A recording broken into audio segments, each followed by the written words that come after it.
할렐루야, 그리고 메리 크리스마스, 행복한 크리스마스와 또 복된 새 한 해를 맞이하시기를 주님의 이름으로 축원드립니다. 오늘은 성탄절 메시지를 전하겠는데 제목은 성탄절을 맞는 올바른 자세, 이런 제목으로 함께 은혜를 나누겠습니다. 올해는 유감스럽게도 베들레헴에서의 성탄절 행사가 취소가 되었다고 합니다. 이스라엘 하마스 전쟁 때문에 어수선하고 그리고 많은 사람들이 목숨을 잃고 있는 비참한 전쟁 가운데 있기 때문에 베들레헴에서의 성탄 행사가 적당치 않다. 그렇게 해서 이스라엘 정부 측에서 이걸 취소시킨 모양입니다. 자, 내년에는 다시 즐거운 행사가 있기를 바라면서 오늘 우리가 성탄절을 어떻게 맞는 것이 올바른 우리 성도의 자세가 되겠는가, 이런 관점에서 메시지를 전하고자 합니다. 여러분들 성탄절의 주인 또는 주인공 누구라고 생각하십니까? 말할 것 없이 성탄절의 주인공은 예수 그리스도, 특별히 아기로 태어나신 예수 그리스도시죠. 자, 이사야 9장 6절 말씀을 보니까 이는 한 아기가 우리에게 낳고 한 아들을 우리에게 주신 바 되었는데, 분명히 아기로 예수님은 이 땅에 오셨어요. 만약에 예수님께서 아기로 태어나지 않으시고 천사처럼 이 땅에 순식간에 나타나서 기적을 보여주시고 귀중한 말씀을 전하고 그리고 십자가에 못 박혔다 또 살아나고 하늘로 올라가고 하셨다면 그 예수님은 온전한 인간이 아닌 예수님이죠. 우리와는 다른 존재죠.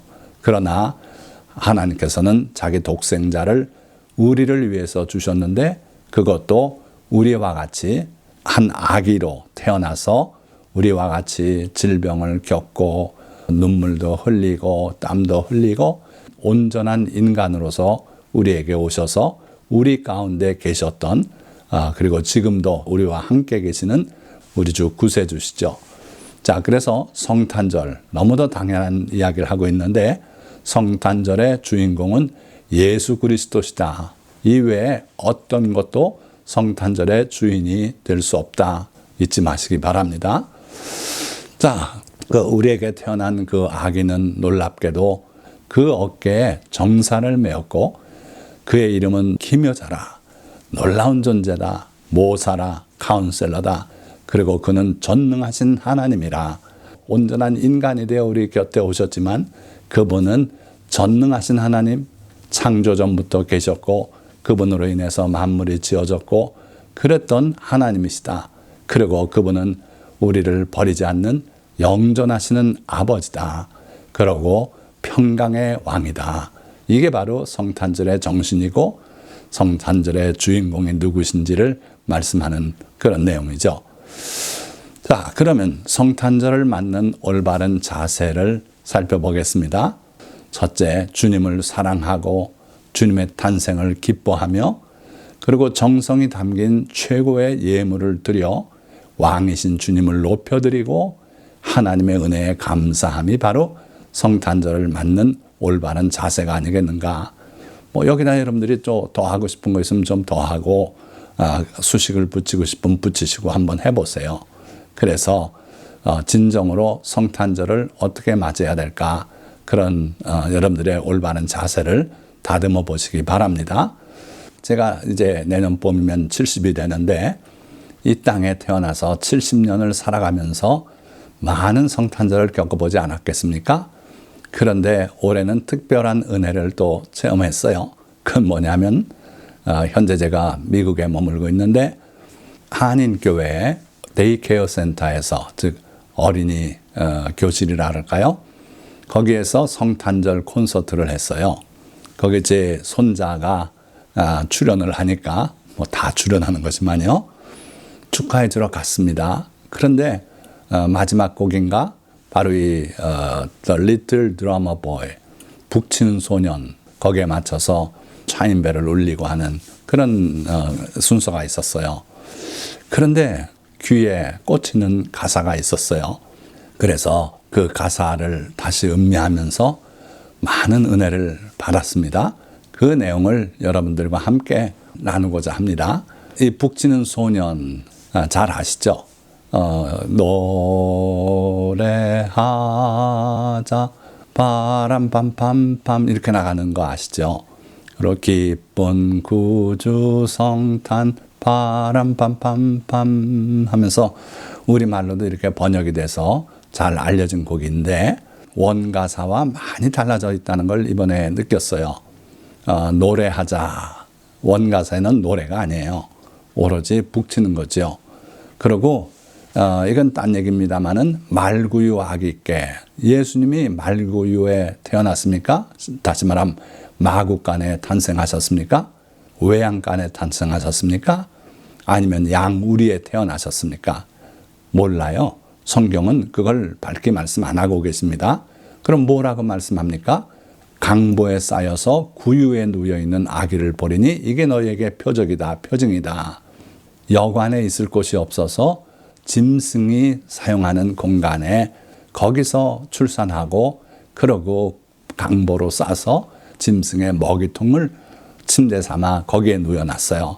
이게 바로 메시아다. 이게 바로 너희가 봤을 때 그런 아기를 보면 그가 메시아다 하는 천사의 지시를 받고 목동들이 달려가서 그 예수님을 발견하고 경배하지 않았습니까? 그거예요. 자, 그래서 영어 원문 가사를 오늘 소개해 드립니다. 아시는 분은 다 아시겠지만 Come, they told me. 그들이 나에게 가자. 여기 come이란 말은 와라. 직역하면 그렇습니다만은 간다는 뜻도 있어요. 그래서 갑시다. 나한테 그러더라는 거예요. Newborn king to see. 새로 태어나신 왕을 보러 가자. 이렇게 말하더라는 거죠. Our finest gift we bring. 우리의 최선의 선물을 우리가 가지고 가자. To lay before the king. 그 왕 앞에 드리기 위해서, 그 앞에 내려놓기 위해서 최선의 선물을 가져가자. 그렇습니다. 예수님을 섬기고 하나님을 섬길 때 우리는 항상 최고의 것을 그에게 드리고 최선의 것으로 그를 경배하고 최선으로 예배를 드리고 그래야 되는 거죠. 자, 그러면서 so to honor him. 바로 이렇게 해서 그를 존경하자, 높이자 그런 얘기예요. When we come. 우리가 갔을 때 그렇게 하자는 거예요. 어쨌든 새로 태어나신 왕을 보러 가자. 최선의 선물을 가지고 가자. 그래서 그 앞에 드리자. 그렇게 해서 그를 높이자. 이게 이 가사, 1절 가사의 내용이죠. 자, 여기서 이 내용을 보니까 이건 일반적인 예고요. 2절에 가서 Little Drummer Boy의 형편이 나오는데, 자, 우선 그 전에 신명기. 너의 가운데 모든 남자는 1년에 3번, 곧 무교절과 77절과 초목절에 내 하나님 여호와께서 택하신 곳에서 여호와를 배웁되 빈손으로 여호와를 배웁지 말고 각 사람이 내 하나님 여호와께서 주신 복을 따라 그 힘대로 드릴지니라. 하나님의 원뜻은 이래요. 자기의 택한 모든 백성들, 그 중에 또 남자는 의무적으로, 또 여성은 형편되는 대로 남편과 함께 올 수도 있고 안 올 수도 있는 거예요. 어린 아기들이 있으면은 그 아기들 돌보고 있느라고 집에 남을 수도 있어요. 그래서 모든 남자는 1년에 3번. 자, 우리는 1년에 52주 교회 출석하는 걸 아주 최고의 믿음으로 생각하고 그렇게 하고 있습니다만은 이때 예배 처소는 동네마다 있지 않고 하나님께서 그 가나안 땅 택하신 곳에 한 곳에만 짓게 하셨어요. 그게 바로 예루살렘이고 예루살렘 성전이죠. 그렇기 때문에 그곳에 온 백성이 모여서 예배를 드리는데 자주 올 수는 없어요. 저 예수님 태어나서 자라신 갈릴리 나사렛 지역만 해도 일주일은 잡아야 올 수 있다. 빨리 와도 3일 이렇게 되는 거죠. 그러니까 왔다가 가고 또 거기 일주일씩 머물고 하면서 절기를 지키는데 1년에 3차례면 충분한 거예요. 하나님께서 그래서 1년에 3번 하나님 앞에 나와서 예배를 드리되 빈손으로 여호와를 배웁지 말고 각 사람이 내 하나님 여호와께서 주신 복을 따라 그 힘대로 드릴지니라. 이거 예물을 힘 닿는 대로 그렇게 하나님께 드리라. 빈손으로 나오지 마라. 아이고 경제가 어려우면 예배도 못 드리겠네요. 그렇게 생각할 수 있어요. 그러나 어려우면 어려운 대로 적게 드리면 되는 거예요. 그 힘대로 드리라 그랬어요. 그런데 아예 빈손으로 하나님 앞에 가는 건 염치가 없는 거죠. 하나님의 은혜를 생각하면 뭔가 드리고 싶은 마음은 자기 속에서 저절로 일어나요. 그래서 그 힘대로 드리라. 자, 예를 들면 일반인들이 드릴 수 있는 제일 큰 예물이 수소 또는 수송아지. 이게 이제 최고 큰 예물이고요. 그게 안 되는 사람은 어린 양 또는 염소로 제물을 삼아 하나님께 드려라 그랬어요. 그것도 안 되면은 산비둘기 2마리나 또는 집비둘기 새끼 2마리로 제물을 삼아 하나님께 예배드리면 돼요. 그것도 안 되면은 고운 가루 10분의 1 에바, 즉 2.2리터 정도 하나님께 드리면 그걸로 예물이 된다는 거예요. 하나님께는 드리면서 자기 최선을 드리면서 그러면서 예배 드리는 게 옳다. 자꾸 헌금 강조한다고 그러는 분들이 있는데 무리하게 하라는 거 아니에요. 1년에 3차례 특별한 절기에 절기, 감사, 헌금을 이렇게 드리면 되는 것이고요.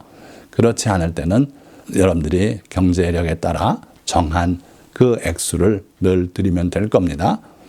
그래서 예수님의 어머니 마리아와 요셉도 예수님을 출산하고 그리고 8일째 되어서 할례를 받으러 성전에 올라갔을 때 산비둘기 한 쌍이나 집비둘기 새끼 2마리를 드리려고 했다 그랬어요. 그러니까 예수님 가정 형편도 그렇게 부하진 않았던 걸 알 수 있고, 다시 돌아와서 이 북치는 소녀는 그럼 형편이 어땠는가? I am a poor boy too. 저도 가난한 어린 소년입니다. I have no gift to bring. 가지고 나갈 선물이 없습니다. 자, 참 안타까운 처지죠. 오히려 예수님의 도움을 받아야 될 그런 처지예요. 그러나 그렇다고 해서 가져 나오라는 걸 불평하고 돈만 내라 그런다 그러고 이러진 않았어요. 물론 이게 다 실제적인 얘기가 아니라 이렇게 가사로 쓴 것입니다만은 그 내용상 그렇다는 거예요. 자, 그러면서 That's fit to give the king. 왕에게 드리는 것이 옳습니다. 그게 맞는 얘기입니다. 하면서 하나님의 가르침을 받아들이고 있어요. 그러니까 하나님 앞에 나올 때 빈손으로 나오지 마라. 그거 당연한 말씀입니다. 드리고 싶습니다. 그런 얘기예요. 그런데 지금 제가 드릴 게 없으니까 대안을 찾습니다. Shall I play for you? 주님을 위해서 제가 연주를 하면 안 되겠습니까? On my drum. 제 드럼을 연주하면 안 되겠습니까? 그러니까 없는 처지에서 그렇다고 그냥 빈손으로 나가서 그렇게는 못하겠다는 거예요. 여러분들이 이러한 믿음 가지시기 바랍니다. 할 수 있으면 드리고 싶고 돈이 없으면은 다른 거라도 드리고 싶은 그런 마음이 있어야 돼요. 미가서 6장 8절 말씀 보니까 그런 심정을 가지고 있는 사람들에게 대한 답이 여기 보여요. 사람아, 주께서 선한 것이 무엇임을 내게 보이셨나니 여호와께서 내게 구하시는 것은 오직 정의를 행하며 인자를 사랑하며 겸손하게 내 하나님과 함께 행하는 것이 아니냐. 자, 여러분들, 예수님께서 율법과 선지자 이렇게 구분해서 말씀한 적이 참 많습니다.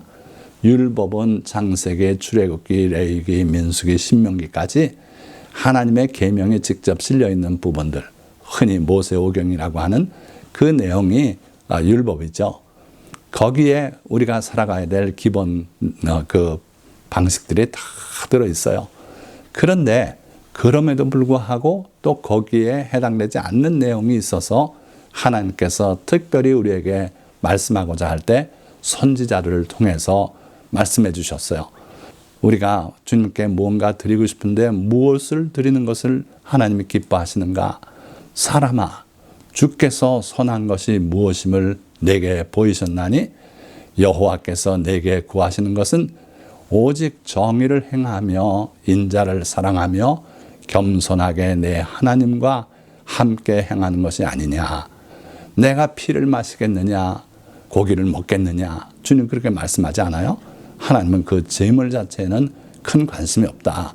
하나님이 원하시는 것은 우리의 마음이에요. 상한 심령이고 주님을 사랑하는 마음이고 주님께 드리고 싶어 하는 그 마음을 주님은 기뻐하시고, 그리고 우리가 겸손하게 우리 하나님과 주님과 함께 동행한다면 그걸 가장 기뻐한다는 거예요. 그래서 오늘 이 북치는 소년, 그 심정을 주님은 기뻐 받으실 거란 말이에요. 주님, 저도 주님처럼 가난한 소년입니다. 제대로 된 집도 없어서 우리는 천막에 살고 있습니다. 그리고 주님께 드릴 예물도 없습니다. 그러나 왕 대신 주님께 드리는 것이 마땅합니다. 그러니 제가 주님을 위해서 연주를 하면 어떨까요? 자, 그게 이제 2절의 이 소년의 고백이죠. 자, 여러분들, 하나님께서 그렇게 사랑하고 영원한 왕권을 그 후손에게 주기로 약속한 다윗은 어땠습니까? 다윗도 하나님께 드릴 게 없을 때가 있었어요. 저 아둘람 동굴에 홀로 숨어서 끼니나 제대로 채웠겠습니까? 그 가운데 늘 손을 들고 하나님을 향해 찬양하고 외치며 그렇게 기도했어요. 제가 손을 들고 주님을 향하여 외치고 기도하는 것이 저녁 제사와 같이 되게 하소서. 그랬어요. 그러니까 제가 손을 들고 기도합니다. 이걸 제사로 여겨 주십시오. 자, 다윗의 심령, 그 심령을 주님은 기뻐하셨어요. 또 나병이 가다가 고침받아서 소리 지르며 주님께 달려와 그 발 아래 감사했던 이 사마리아 사람, 주님께 뭘 드렸습니까? 드린 거 없어요. 말로 했어요. 찬양했어요. 소리 질렀어요. 그러나 주님은 그것을 하나님께 드리는 예물이라고 여겨주셨던 겁니다. 자, 그래서 이 북치는 소년이 그런 심정으로 말하고 있고, 그때 Mary nodded, 마리아가 고개를 끄덕이셨습니다. 그래, 너 아무것도 없으면 푹 쳐라. 그렇게 용인해 줬다는 거죠. 그리고 the ox and the lamb kept time. 소와 양들이 박자를 맞춰 주었습니다. 자, 그래서 거기에 맞춰서 I played my drum for him.